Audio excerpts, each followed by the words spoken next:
Hey guys, welcome to Daily Screen. Yap, What If episode 2 sudah rilis dan kita yakin kalian semua sudah menyaksikan episode 2 ini karena kita sudah memberikan waktu 1 hari untuk kalian menonton series ini. Kalau kalian semuanya sudah menyaksikan episode 2, artinya kalian sudah menyaksikan alternatif lain yang terjadi dari cerita seorang Star-Lord di MCU. Masih sama konsepnya seperti sebelumnya, di mana Peggy Carter menjadi super soldier. Di realitas kedua ini, sosok T'Challa lah yang menjadi Star-Lord dan terkenal di seluruh galaksi. What If episode 2 membawa sebuah pertanyaan bagaimana jika anak buah Yondu yang tidak berkompeten ini salah menangkap anak manusia. Bukan Peter Quill, justru T'Challa kecil yang sedang berjalan-jalan di padang rerumputan inilah yang diculik oleh anak buah Yondu. Nah, sejak saat itu, T'Challa akan diajak mengarungi galaksi oleh Yondu dan menjadi sosok Star-Lord yang sangat terkenal. Secara keseluruhan, What If episode 2 menawarkan kisah yang sangat menarik guys. Rasanya campur aduk, sedih ada, senang, tegang, dan mengharukan semuanya ada di episode 2 ini guys. Yang paling penting, episode 2 ini ternyata dikhususkan untuk mendiang Chadwick Boseman yang mengisi langsung suara seorang T'Challa sebelum kepergiannya. Menyaksikan What If episode 2 ini benar-benar berasa vibe Black Panther dan sebagainya. What If episode 2 adalah hadiah perpisahan yang sangat manis dari mendiang Chadwick Boseman. Yang semakin menarik juga, di What If episode 2 ini Star-Lord digambarkan berhasil menaikkan namanya ke seantero galaksi. Bersama Avengers, mereka terkenal mencuri dari si kaya untuk diberikan ke si miskin. Bahkan sosok Star-Lord versi T'Challa ini berhasil memecahkan masalah Thanos yang berniat memusnahkan setengah penghuni galaksi. Berkat saran dan juga masukan dari seorang T'Challa, Thanos di realitas ini berhasil keluar dari sisi kelamnya lalu menjadi Titan yang sangat baik hati. Tentu sangat menyenangkan melihat gambaran Thanos di versi What If ini. Juga ada banyak lagi hal-hal menarik yang terjadi di sepanjang What If episode 2. So di video kali ini, Daily Screen sudah mencari detail-detail menarik yang ada di episode 2 ini guys. Tanpa berlama-lama lagi, langsung saja inilah dia What If episode 2 Breakdown. Let's go! Ketika scene pertama dibuka, kita langsung diperlihatkan adegan yang sama persis seperti adegan pembuka dari film Guardian of the Galaxy di mana Peter Quill pergi ke Morek untuk mencuri Orb atau Power Stone. Semua detail adegannya dibuat sama persis, bahkan sampai prajurit Ronan datang pun adegannya masih sama. Mungkin yang kurang lengkap dari adegan ini, kita sama sekali tidak diperlihatkan bagaimana Star-Lord bernari-nari dengan musiknya. Jelas sepertinya hal itu tidak mungkin dilakukan oleh seorang Star-Lord versi T'Challa ini, karena memang Star-Lord versi T'Challa ini lebih serius dan juga badass mengikuti gambaran T'Challa sang Raja Wakanda. Beralih ke adegan selanjutnya, setelah sosok Star-Lord ini ditodongkan senjata, di sini kita juga langsung melihat koret si tangan kanan Ronan. Yang berbeda dari versi film yang asli, kalau di filmnya Koret sama sekali tidak tahu siapa itu sosok Star-Lord, tapi di versi What If, Koret ternyata fans berat dari Star-Lord sang penjahat legendaris di seluruh galaksi. Bahkan di momen ini, Koret sendiri yang menawarkan dirinya untuk menjadi bawahan dari Star-Lord. Nah, mulai dari sini inilah kalian akan melihat banyak sekali perbedaan dari versi filmnya. Di sela-sela pembicaraan Koret dengan Star-Lord, sempat Koret ini menawarkan apakah ia harus membungkuk di hadapan Star-Lord sang idolanya itu. Tapi sayangnya memang Star-Lord kemudian menjawab tidak perlu. Nah, kata-kata membungkuk ini jelas langsung mengingatkan kita dengan scene ketika Bruce Banner tiba pertama kali di Wakanda selama di film Infinity War. Setelah keluar dari ruangan Power Stone itu, Star-Lord dihadang puluhan tentara Ronin yang siap merebut Power Stone. Dengan bangga kemudian ia mengatakan kalau Avengers sebenarnya tidak pernah pergi sendirian. Setelah itu tiba-tiba karakter Yondu dengan ciri khas Yulanya membasmi satu pasukan Ronan ini dengan mudahnya. Nah sebenarnya adegan ini jelas sangat berbeda dengan yang ada di versi filmnya. Di versi What If ini, Star-Lord ditemani Avengers mencuri Power Stone. Tapi untuk di versi filmnya, seorang Peter Quill mencuri orb ini seorang diri saja. Dan juga yang perlu kita ingat, hubungan antara Yondu dan juga Peter Quill sebenarnya tidak baik-baik saja di versi filmnya. Tapi di versi What If, Yondu dan juga T'Challa sangat dekat bahkan seperti ayah dan anak kandung. Ketika momen T'Challa berbicara dengan Yondu setelah pertarungan, di sini T'Challa sempat mengatakan kalau Power Stone curian mereka ini bisa saja digunakan untuk menyalakan bintang Krylar. Dengan begitu, mereka ini bisa menyelamatkan kepunahan dari bangsa Krylorian.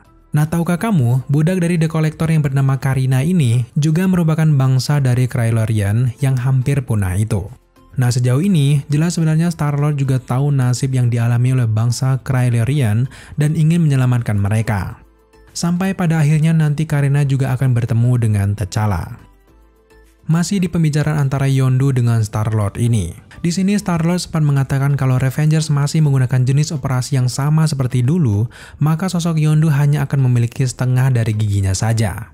Nah, detail ini jelas menjurus ke penampilan Yondu di versi filmnya, di mana di sana kita bisa melihat Yondu memakai beberapa gigi palsu berwarna keemasan yang menandakan giginya hilang dalam beberapa misi.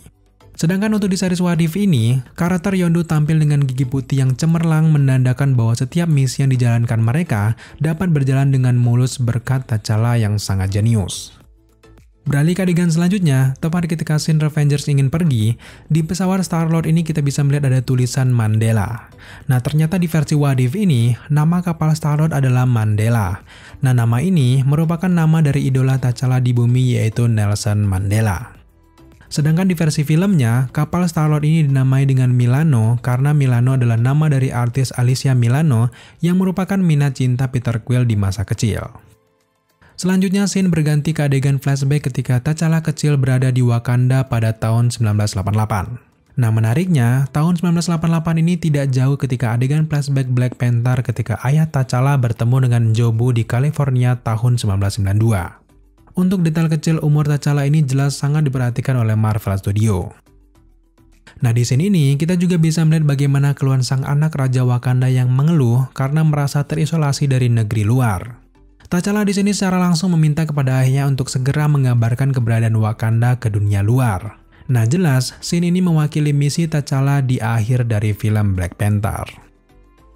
Setelah itu, kita langsung melihat adegan penculikan T'Challa oleh Revengers. Nah, adegan penculikan ini juga sangat mirip seperti adegan penculikan Peter Quill yang ada di versi filmnya. Setelah itu, adegan kembali ke masa kini di mana Star-Lord dan juga Revengers sedang meminum minuman di sebuah bar. Sejauh ini memang belum jelas di mana lokasi bar ini, namun tampaknya kalau kita melihat beberapa seragam kekuningan di belakang mereka, tampaknya mereka itu adalah Nova Corps. Nah, bisa saja mereka ini sedang berada di planet Sandar. Masih di dalam bar ini, saat Revengers bersama Koret sedang membicarakan Thanos, di sini kita dibuat tercengang melihat kenyataan sosok Thanos di versi alternatif What If ini. Ternyata, di sini Star-Lord berhasil meyakinkan Thanos bahwa rencana genosidanya itu tidak efisien untuk membuat galaksi lebih baik lagi. Thanos di sini digambarkan tidak tersesat ke rencana jahatnya, melainkan berbaur bersama para Revengers dan juga yang lainnya. Jujur saja sangat mengasihkan melihat bagaimana pesona berbeda dari karakter Thanos yang mengerikan di series What If ini.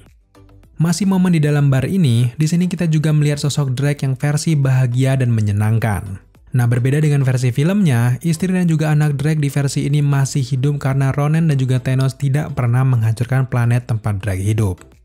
Nah, di sini T'Challa sempat mengatakan kalau Thanos sebenarnya hobi berkebun. Dan jelas, ini menjurus langsung ke tujuan akhir dari seorang Thanos di Avengers Endgame. Bahkan di dalam komiknya, Thanos juga berkebun setelah ia pensiun dalam dunia kejahatan. Salah satu scene favorit di episode 2 ini adalah ketika sosok Nebula diperlihatkan. Dengan warna kulit yang masih sama, Nebula versi What If ini memiliki banyak sekali perbedaan, guys. Di sini kita bisa melihat bahwa Nebula memiliki rambut blonde dan tidak ada dahi-dahi robot yang dibongkar oleh Thanos. Nebula di sini adalah wanita yang lembut dengan khas hai cacanya. Meskipun di alternatif lain, Nebula tetaplah seorang Nebula. Dia masih tangguh dan juga pintar dalam mengatur strategi. Detail menarik juga, di versi What If ini, seorang Nebula hanya memiliki satu mata cyborg saja. Nah, di sini kita bisa asumsikan, percobaan Thanos ke Nebula berhenti setelah T'Challa berhasil meyakinkan misi genosida Thanos tidak efektif. Nah, setelah menerima saran dari T'Challa, Thanos kemudian berubah menjadi baik dan juga menggagalkan misinya itu. Makanya Nebula hanya memiliki satu mata cyborg saja, karena seorang Thanos tidak melanjutkan lagi eksperimen ke anaknya itu.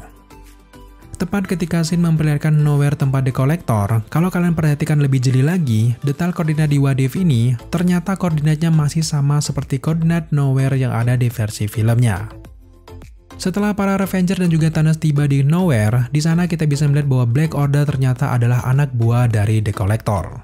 Jelas hal ini berbeda sekali dengan Infinity War, di mana mereka adalah anak buah dari Thanos. Yang jelas Black Order di versi What If ini OP dan tidak pernah di-nerf seperti di versi filmnya. Bahkan pertarungan dengan Thanos saja, Thanos dibuat kewalahan dengan Black Order. Kalau di dalam komik Marvel, memang sosok Black Order ini juga sangat kuat. Sehingga saat menyaksikan Infinity War, kita memang sempat terkejut melihat bagaimana sosok Black Order selemah itu. Namun dengan hadirnya What If ini, mampu mengobati kekecewaan kita. Di dalam markas The Collector ini, T'Challa sempat melewati anjing astronot yang bernama Cosmo the Space Dog. Nah, anjing ini juga terlihat di film Guardian of the Galaxy. Kalau di dalam komiknya, Cosmo the Space Dog ini adalah kepala keamanan dari Knowhere dan juga merupakan anggota Guardian of the Galaxy. Selain melewati anjing astronot tadi, ternyata T'Challa juga melewati sosok Dark Elf di dalam kurungan The Collector. Di versi filmnya juga sama, Dark Elf juga sempat terlihat dalam kurungan The Collector. Di scene selanjutnya, kalian pasti ingat, T'Challa bertemu langsung dengan bebek berbicara yaitu Howard the Duck.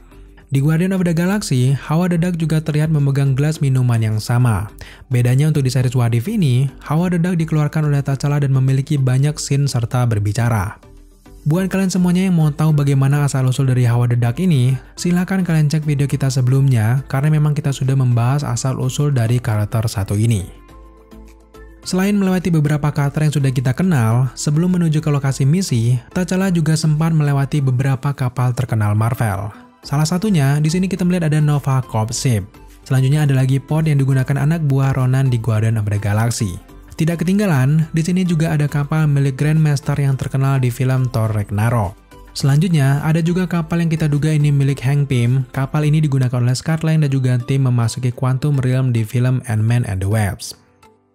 Sekarang kita beralih ke adegan perkelahian antara T'Challa dengan The Collector. Dalam pertarungan dengan T'Challa, seorang The Collector sempat memamerkan gelang canggihnya. Di sini ia sempat menyebutkan kalau ia mendapatkan gelang itu dari Kronan yang sangat cerewet. Nah, faktanya, karakter Krog yang ada di film Thor Ragnarok adalah penggambaran Kronan yang sangat cerewet. Jadi bisa kita simpulkan, gelang canggih ini didapatkan The Collector dari seorang Krog. Di beberapa scene ketika The Collector memilih senjata untuk mengalahkan T'Challa, di sini ada banyak sekali senjata yang didapatkan dari berbagai karakter Marvel. Tapi yang langsung membuat kita gagal fokus adalah, ternyata The Collector di versi What If ini juga mengkoleksi shield dari Captain America. Selain shield dari Captain America, di sana kita juga bisa melihat ada Mjolnir milik Thor dan ada satu belati milik Loki. Di antara banyaknya senjata terkenal Marvel ini, The Collector akhirnya memilih helm milik Hela, saudari dari Thor. Bahkan di scene ini The Collector sempat menyebutkan kata Dewi Kematian Asgardian. Nah jelas, ini langsung mengacu ke Hela, saudari dari Thor. Sejauh ini kita benar-benar takjub dengan penggambaran The Collector di versi What If ini.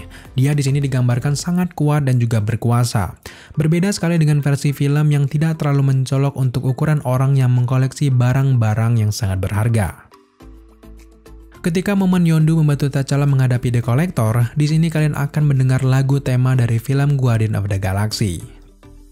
Setelah berhasil mengalahkan The Collector yang terkena karmanya sendiri, scene kemudian berlanjut memperlihatkan T'Challa dan juga tim Revengers mengunjungi Wakanda dan bertemu langsung dengan ayahnya. Nah di versi What If ini, ternyata ayah T'Challa tidak pernah tewas dan tetap memimpin Wakanda. Tapi sejauh ini kita sama sekali tidak diperlihatkan sosok Killmonger. Tampaknya, sosok Killmonger ini akan hadir di realitas yang lain bersama dengan Tony Stark. Setelah beberapa scene di Wakanda tadi, sampailah kita ke scene terakhir dari series What If episode 2. Nah di sini kita langsung melihat sebuah cafe Daily Queen yang sangat mirip dengan cafe masa lalu Ego dan juga Meredith Quill, ibu dari Peter Quill. Nah ternyata, selama tidak menjadi seorang Star-Lord, Peter Quill hanyalah pemuda biasa yang menjadi cleaning service di cafe tersebut. Peter Quill di realitas ini juga masih menggunakan Walkman ikoniknya yang ada di Guardian of the Galaxy. Yang semakin membuat kita penasaran, kedatangan Ego secara langsung ke Peter Quill membuat kita bertanya-tanya guys, apa yang akan terjadi dengan Peter Quill ke depannya? Apakah nantinya ia akan menjadi sosok yang sangat jahat karena memang hidupnya selama di bumi bisa dibilang malang? Jelas kalau kita melihat penggambaran Peter Quill di What If ini, Peter Quill akan sangat mudah dipengaruhi oleh Ego dan dapat menghancurkan pasukan Revengers nantinya.